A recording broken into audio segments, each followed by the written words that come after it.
Hi, this is going to be a very casual talking vlog about a lot of things that have been just going on in my life. I am going to talk a lot about spirituality and just how it has evolved for me since the last year, and I'm also going to bring up this journal that I have. I made a video back then about making my yearly goals in regards to my spiritual growth, and I am ready to revisit it. So I am excited to see where I'm at, and I'm going to tell you guys if I have grown from a certain niche. Just for example, like there's astrology, meditation, crystals, chakras. There are different topics that I'm going to talk about, and I'm going to talk about how I feel like I have grown and what I initially said back in my old video. So this is going to be super interesting. This is like a mid-year checkup. I have an interesting note I wrote here. I said, my mission is to deconstruct the old view of spirituality into an inclusive perspective. Okay, Past Francis, she on something.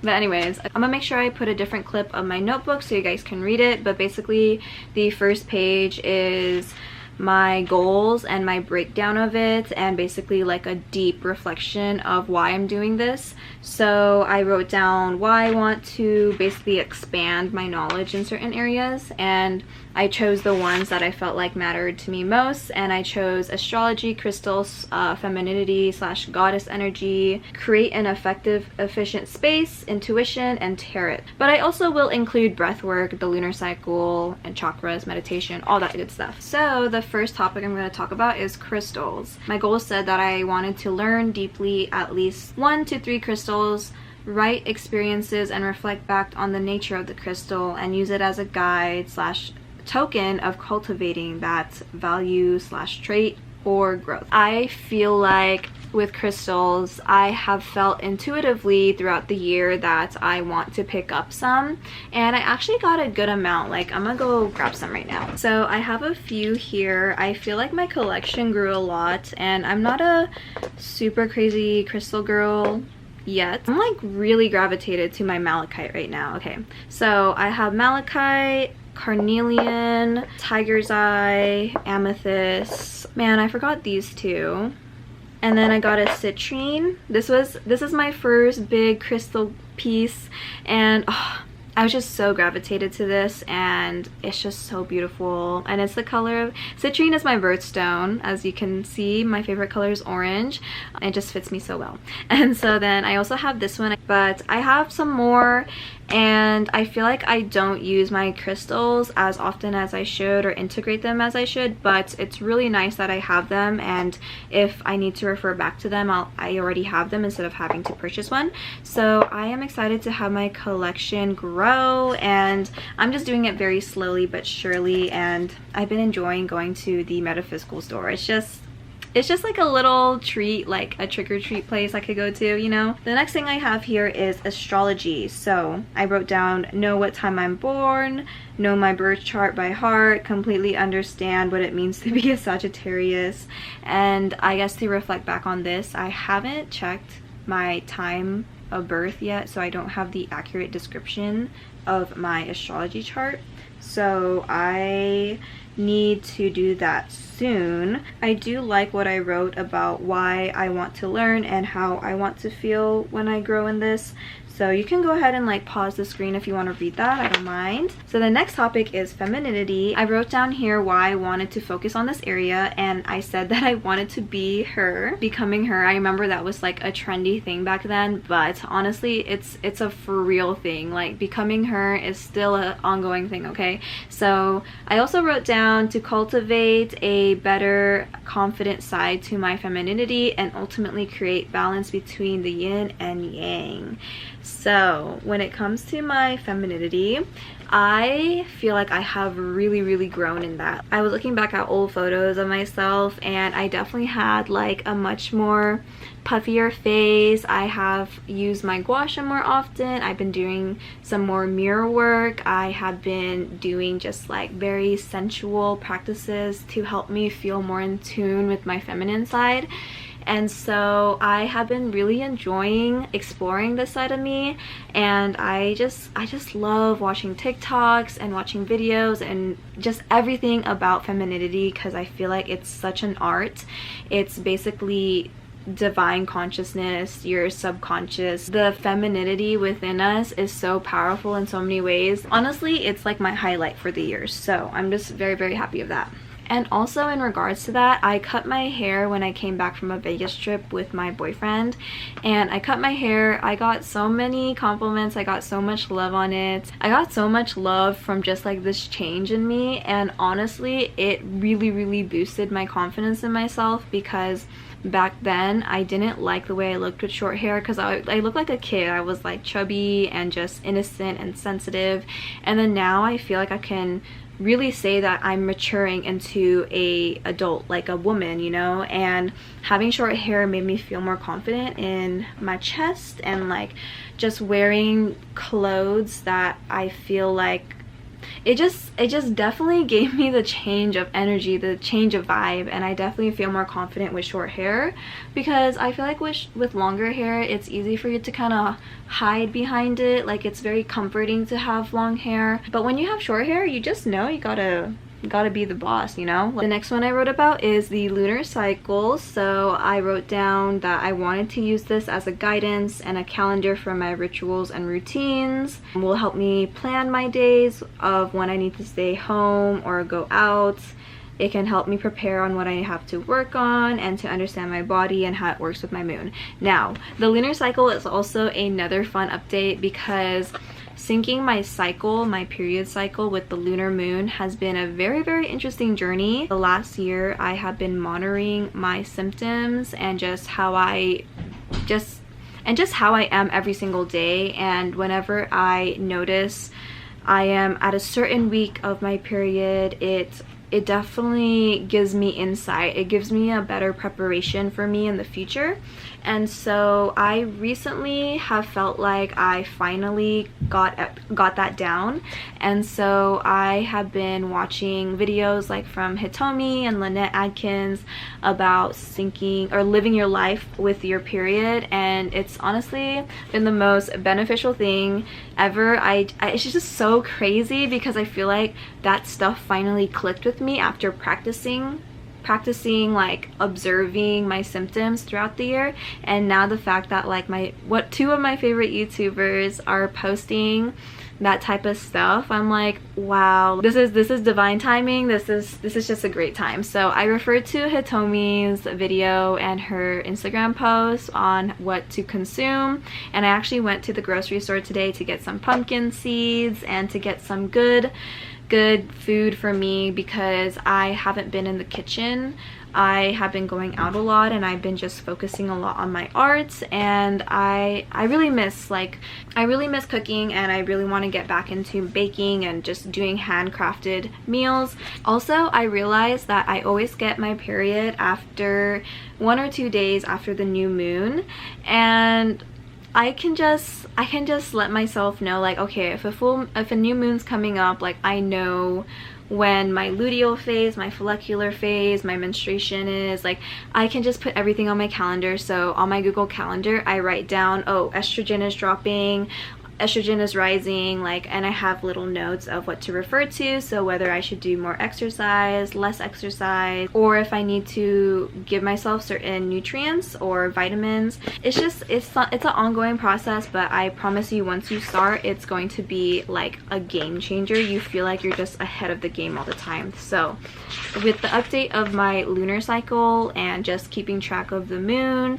that has been a huge improvement for me. So I was so excited to talk about that. Oh my god. The next one is tarot. So I said that I want to get familiar with my tarot deck and create a good relationship with it, and to help strengthen my intuition. Now, when it comes to tarot, I have like 3 decks. I'm gonna grab them for you guys. So I have these 3 decks. This one is an oracle deck, and then this is a tarot deck, and this is also a tarot deck. My favorite one is this one. I was thinking about her for a really long time, and I finally got it. This is the Tarot of the Divine, and the artwork in this and also the packaging is just chef's kiss. So Yeah, it's based, oh, the artwork is just beautiful. Oh my goodness, this is just this cool summer slash winter, like this winter color scheme. This color palette is so me. Like, look, I didn't know teal looked good on me until recently, and I'm trying to get teal everything.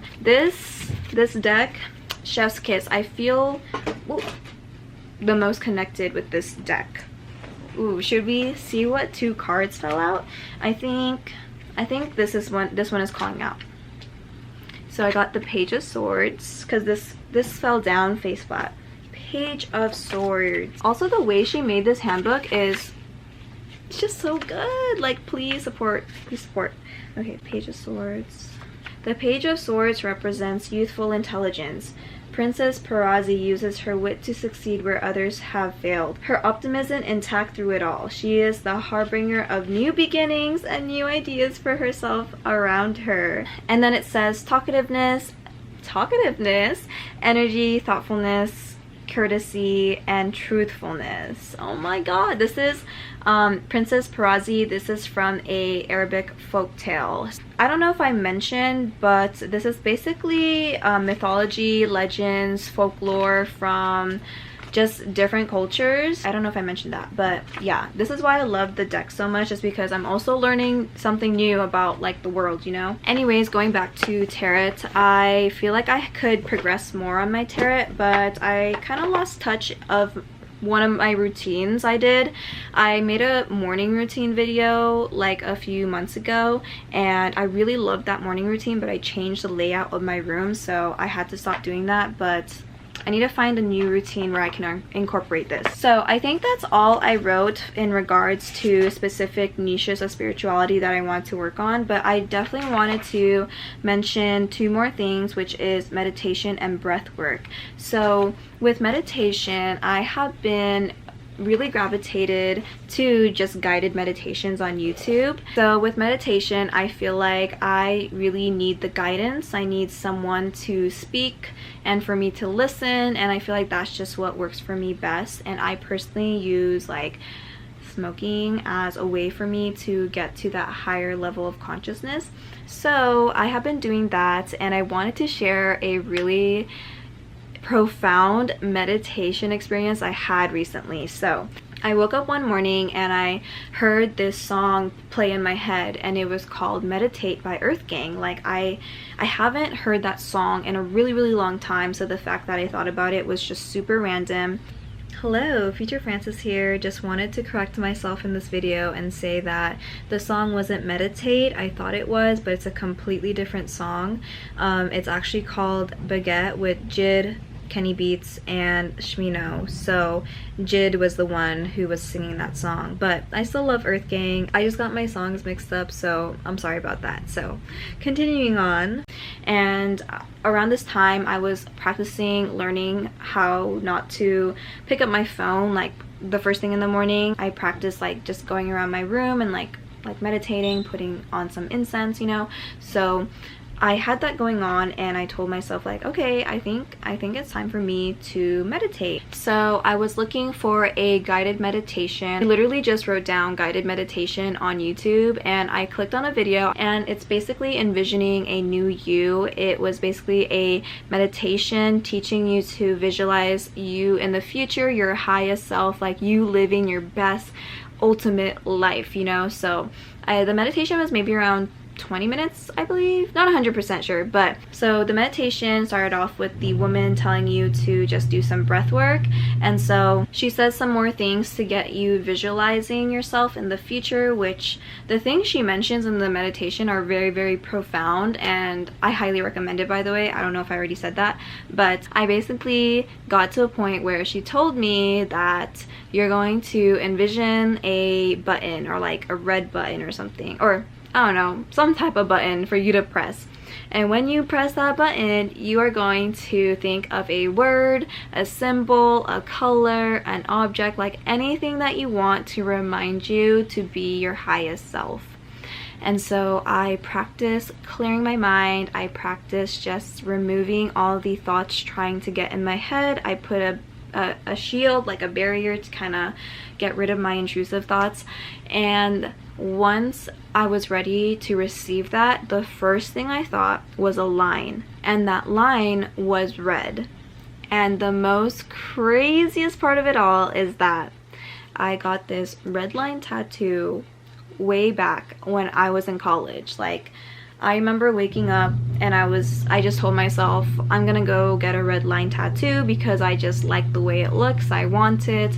And everyone was asking me like, what does it mean? And I told them like, I think I'm just gonna give it meaning later in life. Like, I'm just gonna wait till the meaning comes to me.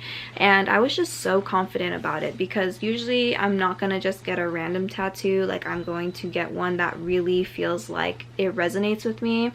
And the red line just really resonated with me. And the fact that I envisioned that really shook me, because it felt like my, well, past self me, but the person that was meditating, which was like my past me as well, but in the moment it was my present me, if that makes sense. So just me in general. So the me now felt like she connected back to the past Frances. And it is just like it was just the most profound meditation experience I've ever had, because essentially I felt like I was giving myself a like signal or a future, like here, this is like a little check mark, you're on the right path. Because this meaning, the way I see this now is to remind myself of something, and I feel like that is like a great story to tell to people now. And I feel like I can really use this symbolism, this ink on my skin, as a symbolism of a growth that I never thought I would ever feel or experience. So it was just such a crazy experience. But that is all for this little update. I really wanted to do just like a casual talking vlog, so I hope you guys enjoyed this little mid-year checkup. And I really enjoy just speaking my change and my growth, and I want to do this more. So I hope and I intend that I will eventually do these type of videos more, which is where I just sit down and talk about my experiences and just looking back and reflecting on where I was in the past to where I am now, because we just don't see the change while we're going through it, and life is just so crazy and our existence is just so beautiful. So that is all for today. Thank you so much for watching and listening to me talk, and if you guys want to add any comments, questions, please go ahead and do so, and I would love to have like a discussion with you guys. Bye!